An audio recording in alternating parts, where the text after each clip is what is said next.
Hello, everyone. My name is Ann Sobalski, and I am the VP Corporate Controller at ATS Corporation. I'm very excited today to bring together this excellent panel. Before we start, I'll just give you a little bit of background on myself. So, as I said, I'm Corporate Controller, but I'm also a member of ATS's Professional Women's Network. And in my spare time, I also support our mentorship program at ATS, which has, over the few years that we've had it in place, grown to over 400 people, and something we're very proud of. Today, we're really excited to host this event and to start to share some stories around, some of our partners with respect to bringing girls and other members of the community into STEAM and STEM careers.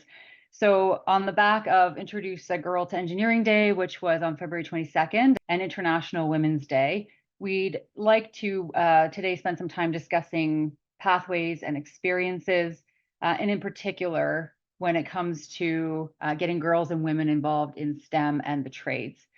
And as many of you know, ATS is a continuous improvement organization, and the ATS business model is our playbook in that regard. And so we're always looking for ways of doing things better. So we're thrilled to be able to hear from two organizations that we've partnered with in the past. And today we have Jenna from We Build a Dream and Dr. Marsha Francis from STEAM Truck, who will spend some time with us, as well as Greta Corrigan from our ATS Human Resources team. So I'd like to invite Jenna and Dr. M, as we'll call her today, to introduce themselves and their organizations, and really just for us to get to know what you do. Jenna, I'll start with you.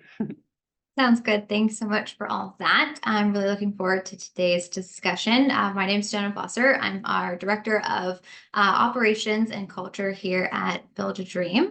I've been with the organization since 2023, and we're doing some incredible work here. It's been really great to really get to know the organization and really see how far the organization itself has come. I don't know if anyone knows, but Build a Dream has been a nonprofit since 2014. So this year will be our 10 years as a nonprofit, which is incredible, which is really great because we are a national nonprofit organization really dedicated to advancing diversity, equity, and inclusion initiatives across various sectors, including STEM and STEAM, and really working towards that social advancement for women and underrepresented groups, as well as young girls.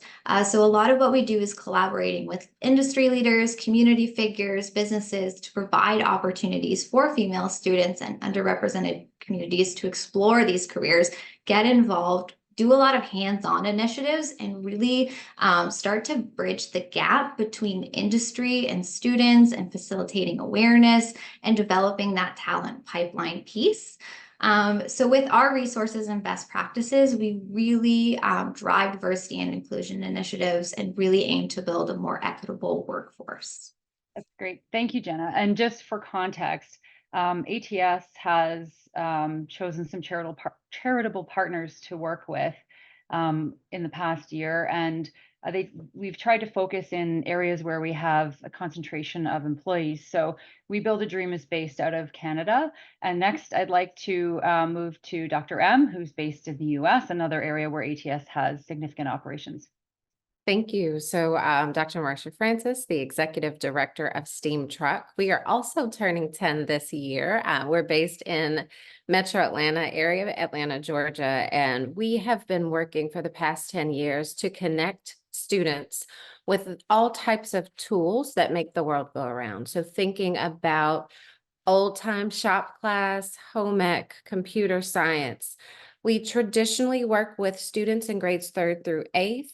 And so think about what a kid can do when you have safely put a drill or a hammer in their hands, or if they're working with a 3D printer, or if they're thinking about ways to fuse art with 3D objects that they're creating. So we bring STEAM and STEM out of the textbook by using maker education and educating them about tools that they might see in their communities or on TV, but supporting them with the confidence to actually use those tools to build a solution to some type of challenge in their environment. So kids are actually building these different large scale projects and having lots of great pride in thinking about that was a challenge that I identified. And I, along with the adults around me, we were able to build a solution. So Steam Truck works with youth, but we also work with educators, helping them think about how do I infuse this in my classroom? This is not a special, this is not something that's just a field trip, but this is a real way that kids are learning, especially after COVID, and the ways they had to learn while they were at home or right coming back to school. So we really appreciate partnering with teachers, educators, schools, and out of school youth organizations so that wherever kids are learning, they have an opportunity to engage in really robust STEAM, STEM, and maker-focused learning. That's great. That's a great overview of both organizations. So thank you both for that. And as you're speaking, I'm thinking back to some of the things that as a kid that I was exposed to. And I know we're going to get into some of these things, but it's really making me think about, some of the opportunities that I had and what I saw when I was growing up and playing with science kits and building resistor radios and I don't know, like all sorts of stuff that was great fun, but also kind of embedded that curiosity in me and the confidence, as you said, Dr. M, to try things, right? And I have 2 kids of my own. There's lots of things that all of us, more, on this panel, but of course more broadly with all the people that we work with, can think about, and we'll spend some more time talking about how we can do that today.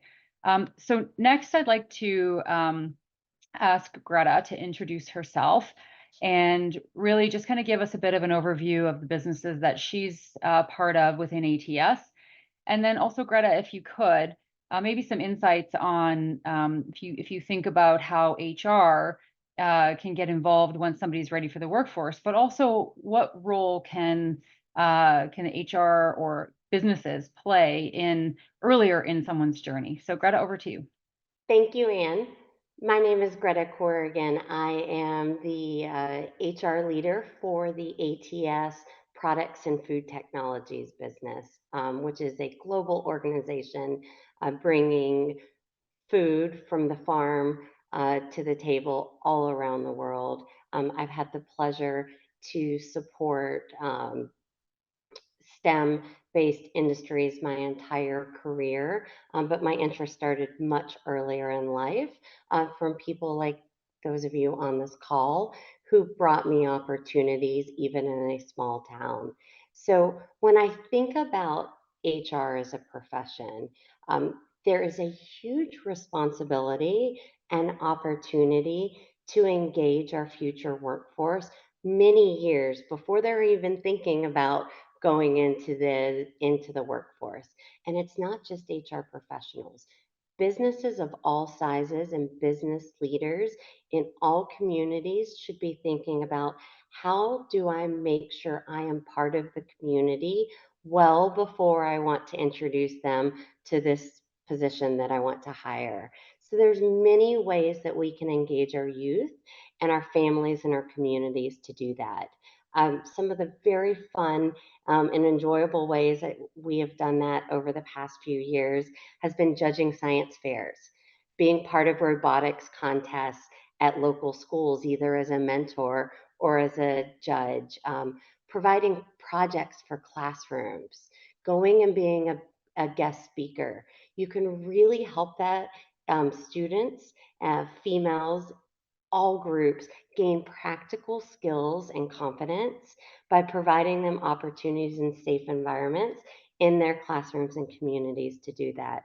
Some of my favorite memories as a child and now experiences as a working adult are events such as Family Day or Bring Your Child to Work Day, and community open houses where your neighbors, your colleagues' children and grandchildren, your own children can come and see that the algebra, statistics, coding, chemistry, these theories are used in real life and become practical solutions that make our world better. So those are some of the ways, Anne, that we can really be involved in our communities and people's lives from very early on.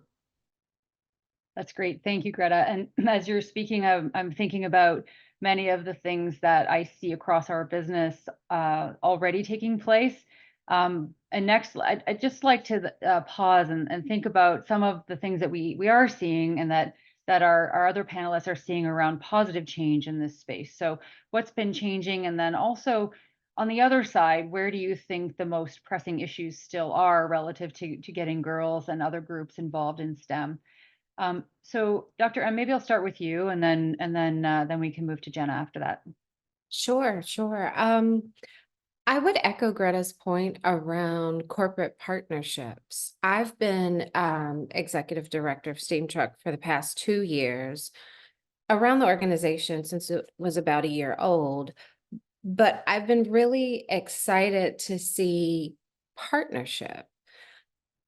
For the majority of my career, I've been in education, public education, and starting as a classroom teacher and even as a district administrator, I didn't see the same type of partnership that I see now as executive director of this organization.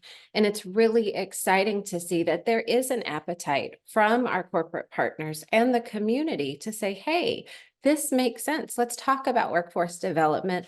Let's invest some dollars to support the programming that's already happening in these different communities. So that's been really exciting for me.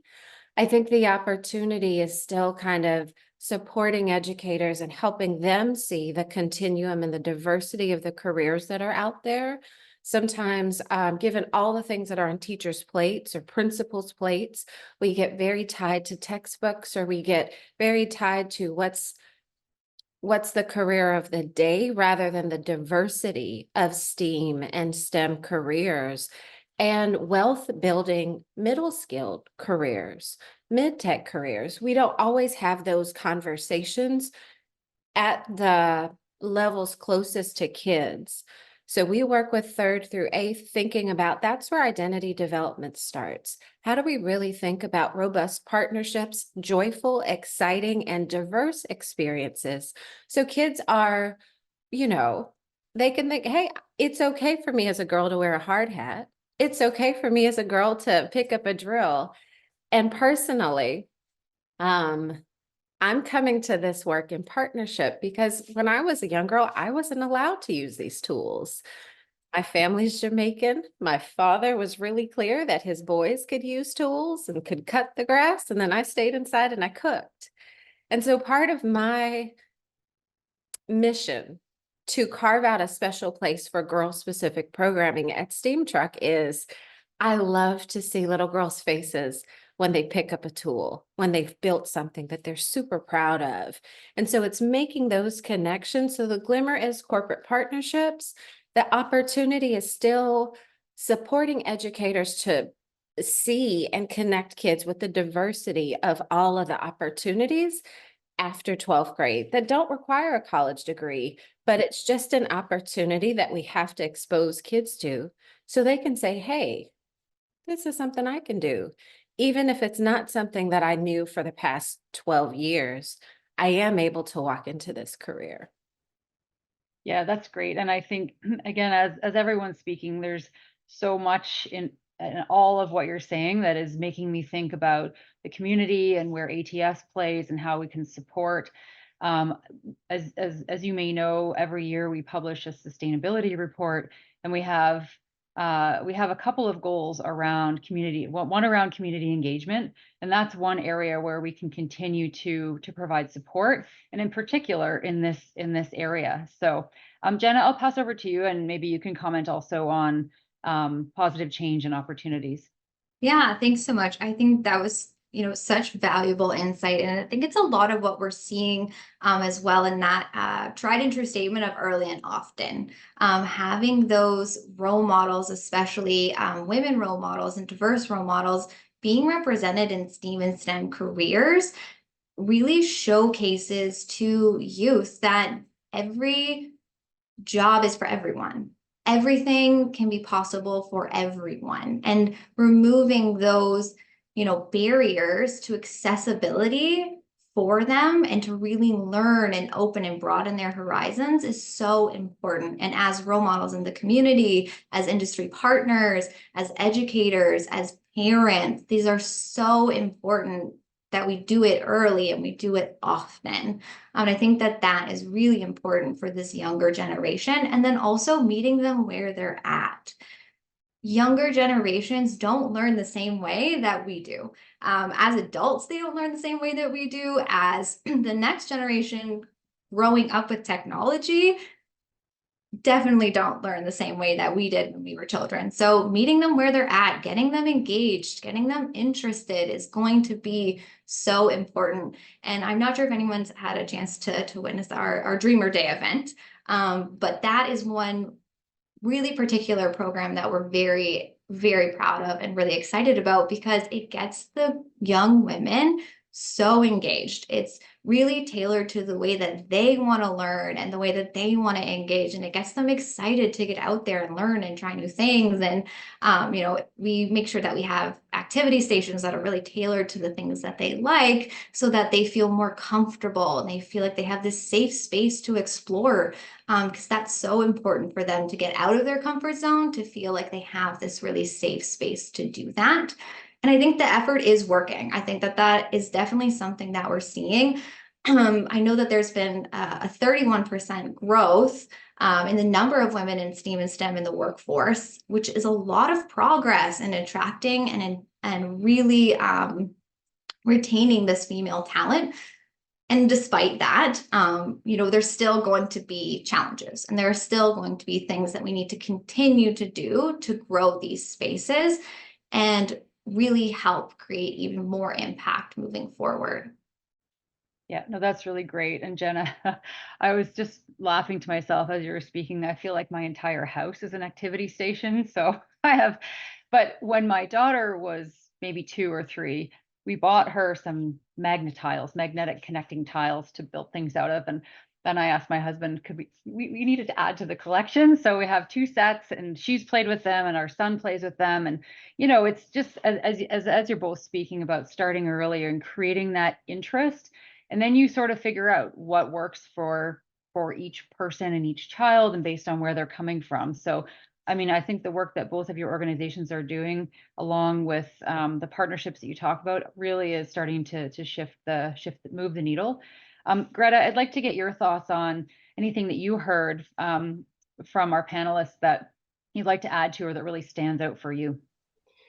As I was listening, there was an underlying theme from both Dr. M, Jenna, and you, Anne, and it's this idea of challenging stereotypes.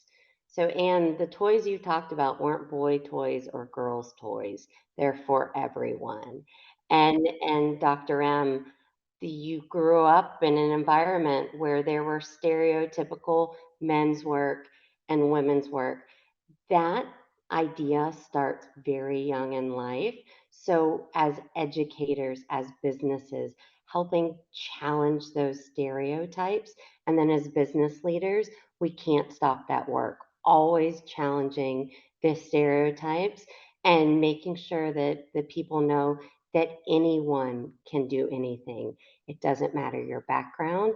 It doesn't matter the amount of money that you come from, or if you come from a large town, a small town.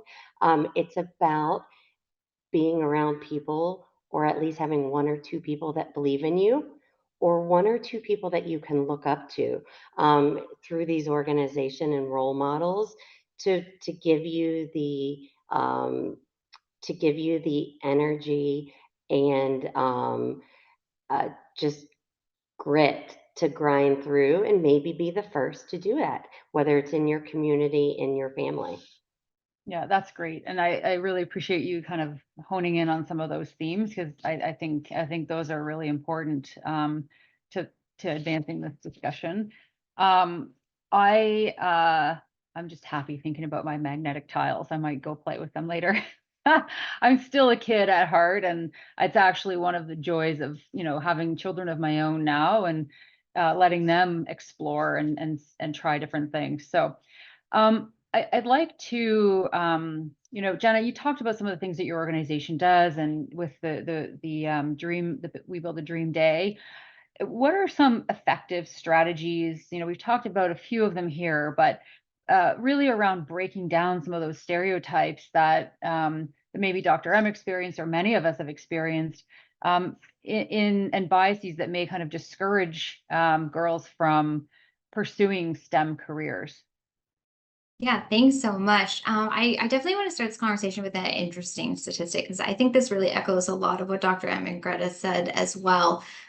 We see a lot of progress. We've seen that it's working, these things that we're doing, but there's still a lot of women who are underrepresented in STEAM and STEM positions in specific places. So 15% of the engineering workforce is women, 26% in computer and mathematics and science. So there's still this underrepresentation reflected in the earning gaps with women and with young professionals coming into the industry earning lower median wages compared to their male counterparts who have had the opportunity for a longer period of time. So this exposure earlier again and often for these young women only really accelerates their career paths and really gives them that opportunity to start being included more frequently earlier in their careers, which will really help them. So breaking down these stereotypes and these biases that really discourage girls from STEM and STEAM careers is going to really require a multifaceted approach, which I think we've talked a lot about today. But firstly, we just really need to start challenging societal perceptions of gender roles and their capacities from an early age. I think if we really start there as mentors, as businesses, as support systems, and as parents, like you've talked about in your household, this is something that we can really highlight. And Dreamer Day is a really great example of that because, again, it creates this wonderful space for women, all across different regions to come together and learn these things together, which is really great as they're seeing their peers do these things. They're hearing panel members talk about how they got into it. Our career coach here at Build a Dream, her name is McKenna. She started working in the Carpenters Union at 16. She started with a program that helped her get engaged in that field at 16, which is incredible. It's so great for her that she was able to get exposure early on. And now she's been able to really implement those things throughout her career. So I think teaching girls, teaching teachers, teaching mentors how that we could get this exposure across multiple platforms is so important. And through our career discovery expos as well is another really great way that we're able to show young women and show their parents all the different types of opportunities because there are so many.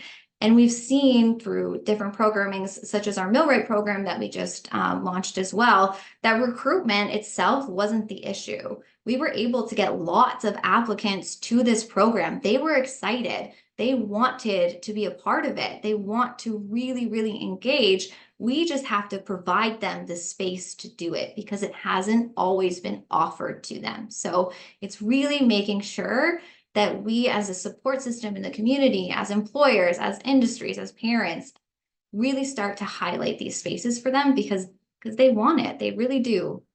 Yep. Yeah, I think I see that every day, and I see it with, in my own community. And when I also think about how, how ATS, and we talked about Canada, the US, Germany, and Italy, some of our German and Italian businesses have days where they kind of bring girls in and they show them the shop floor, or they kind of walk them around and walk them through some of the technology, which again is similar to a lot of what we've been talking about, that exposure and building that excitement.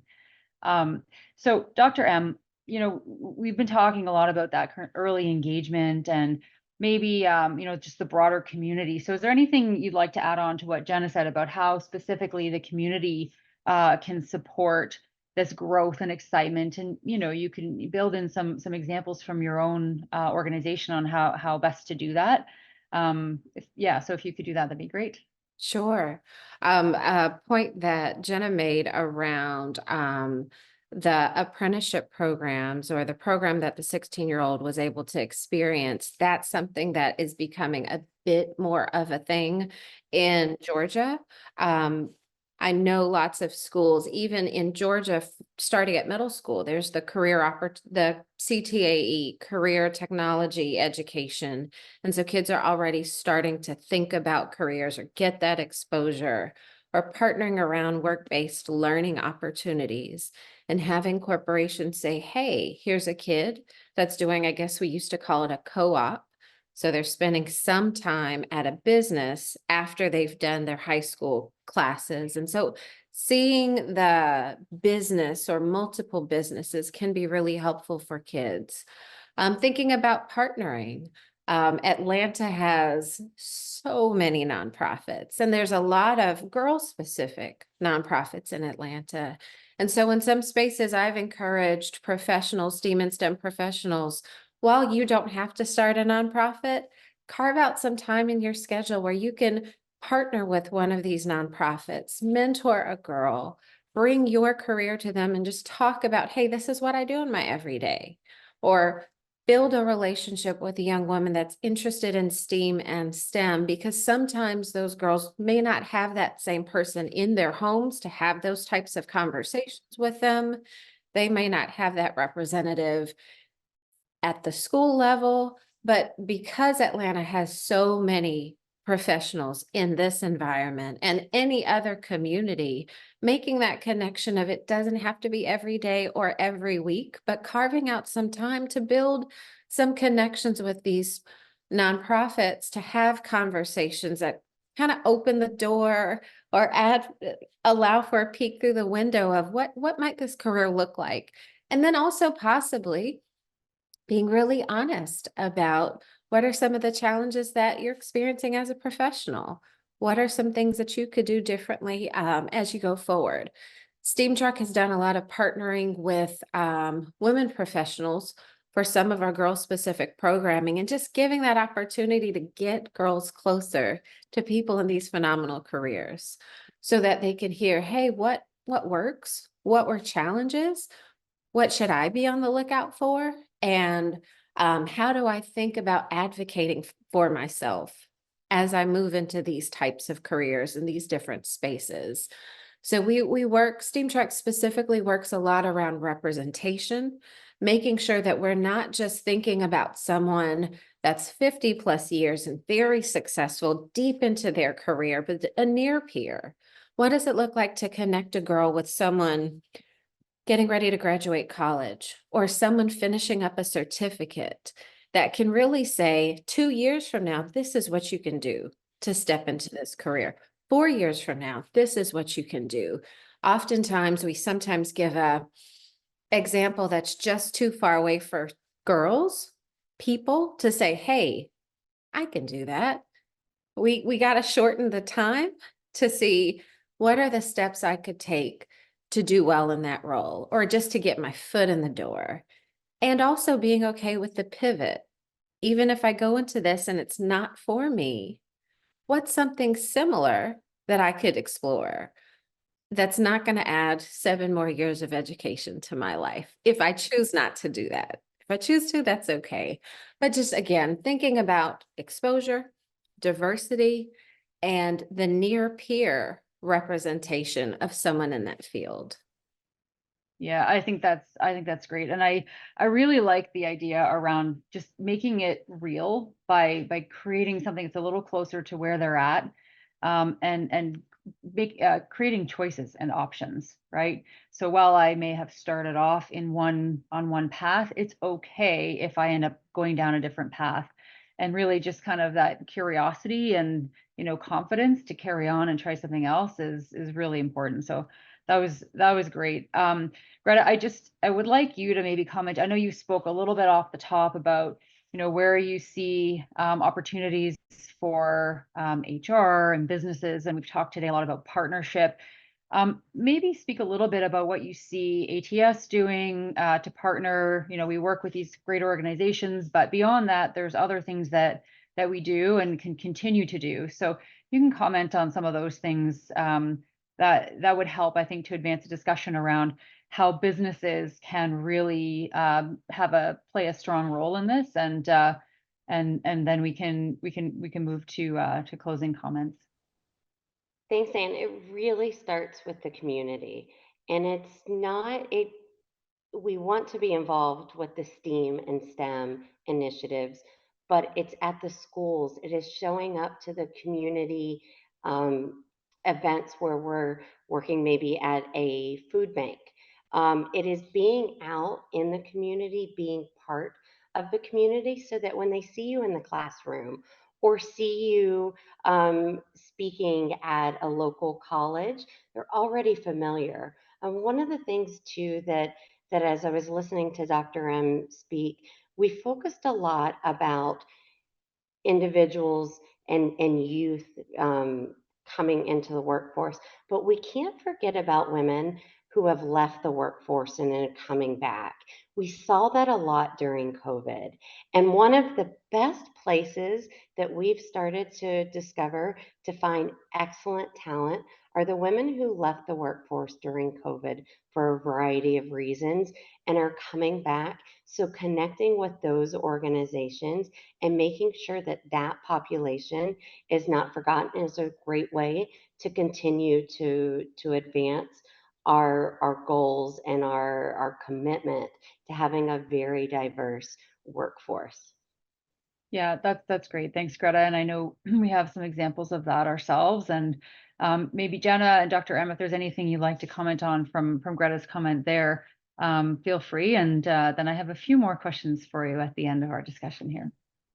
Yeah, I can go first, if that's okay, because I think that really resonates with a lot of our mission. So not only are we focused on recruitment and the recruitment of women and young women into these careers and into the workforce, a lot of our programming also centers around retainment and advancement in these positions. So I think we can definitely work so much on that recruitment piece, but if we also don't focus on how we're going to retain and advance these women once they're there, we're not getting a full cycle piece of how workforces can really develop and be diverse, because not all organizations have internal pieces that really support women in those roles and really advancing in those roles once they get there. So it really resonated with me when you talked a lot about your internal, women's mentorship and other pieces, because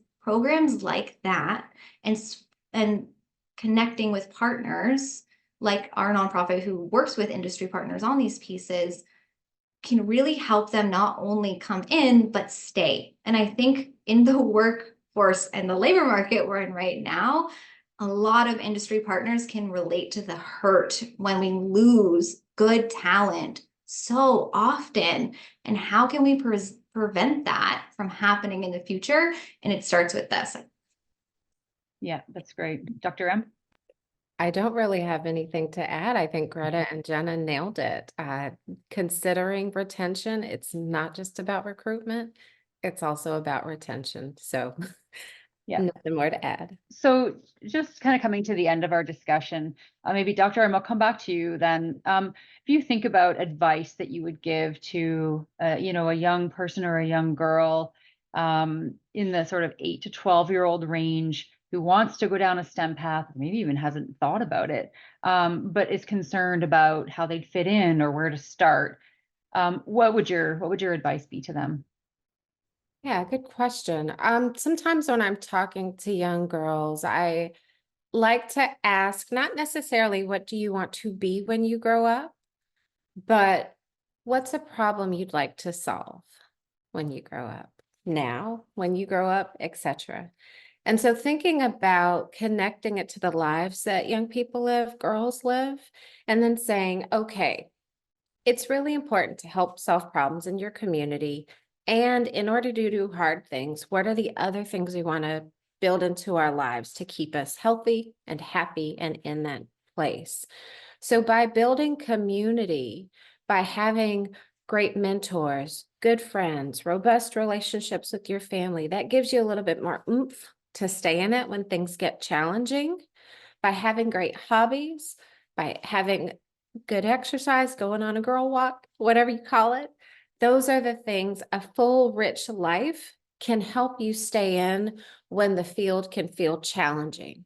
When you can feel like you're the only one in that role, if you have a robust network, whether they're mentors, families, you might be able to stay in a bit longer, because we shouldn't shy away from the fact that we might be the only one on our team. We have the opportunity to build other supports, to pour into us when it may feel challenging. I think it's also important to look at the organization. What's the organization's values? Do they align to your values? Is it someplace you feel like you could grow? Because it's not just to put yourself in a space where you're the only and then you just have to stick it out. That's not the instruction, but it's a both and. Are you thinking about solving a problem you're really passionate about? Do you have a great set of network supports around you? And then have you identified a space that looks like it's welcoming to you, not just for, as we said before, recruitment, but also that retention? There's the networks at that organization that will help you stay, grow, and thrive in those roles. Yeah, and I sort of think about, I mean, that path that you described, starting from a young age and building those networks and all those tools that you can use. I mean, that's the recipe for success. And everyone's got different things that will come at them as they move along that path. And so making sure that, people, girls in particular and others in different communities understand where they can go and have options if they feel like they're going off the path. That's very important, I think, to maintaining that connection. So, Jenna, from your standpoint, if you're speaking to a parent, a teacher, or a community leader of that same young girl, what would be your advice to them? Yeah, thank you so much. Those are incredible perspectives. And I really love this question. And as a parent of a young girl, it definitely was something that really resonated with me. And I think that reassurance that this space is for everyone and that everyone should get to belong in this space and feel like they can try new things and really challenge themselves to do it and to have a safe space to fail. I think a lot of the times as parents, as teachers, as employers, we hear the word failure and we think of something incredibly negative.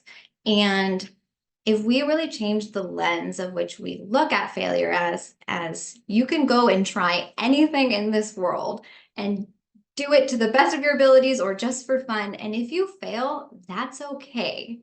It's okay because you're learning and you're going outside of your comfort zone and you're exploring new opportunities and you're getting exposure into different spaces and providing young women and young individuals this safe space to fail is foundational as parents, as teachers. And I think that that's really, really important.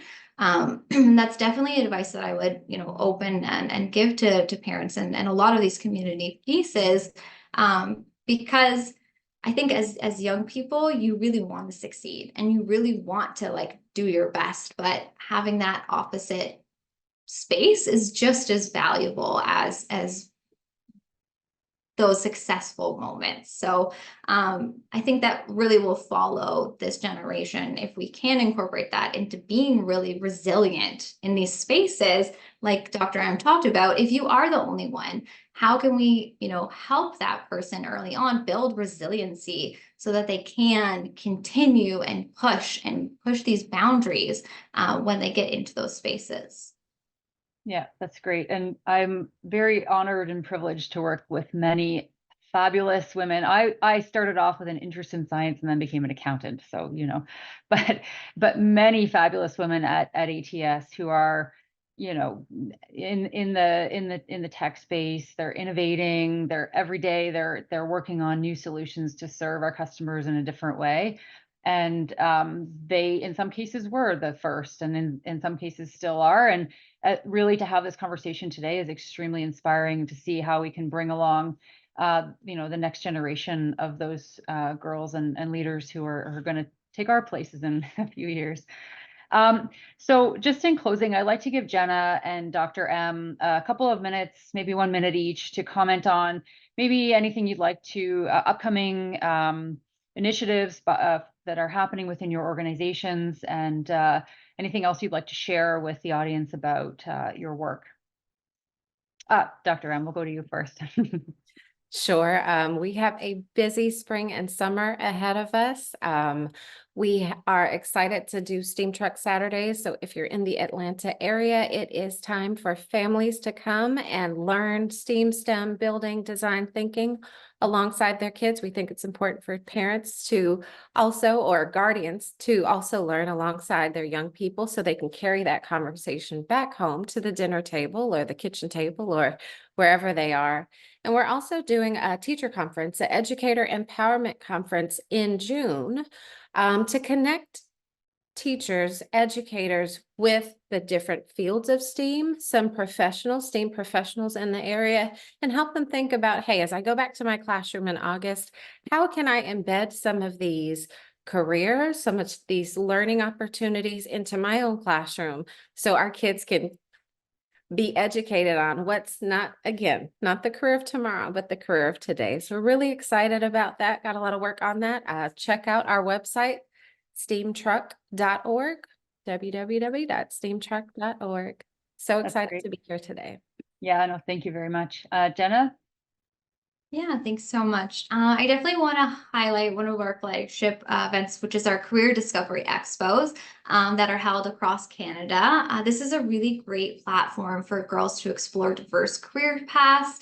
It also features an interactive panel for discussion and a lot of hands-on exhibitors. So there's a lot of engaging activities designed to really inspire and empower young girls to pursue these interests in STEAM and STEM spaces. And then, like I talked about before, Dreamer Day, which is one of our biggest events that we host, really creates this wonderful space and interactive area for young women to come in and have that like really great peer-to-peer engagement. And it's really designed for them to have like this fun and engaging experience.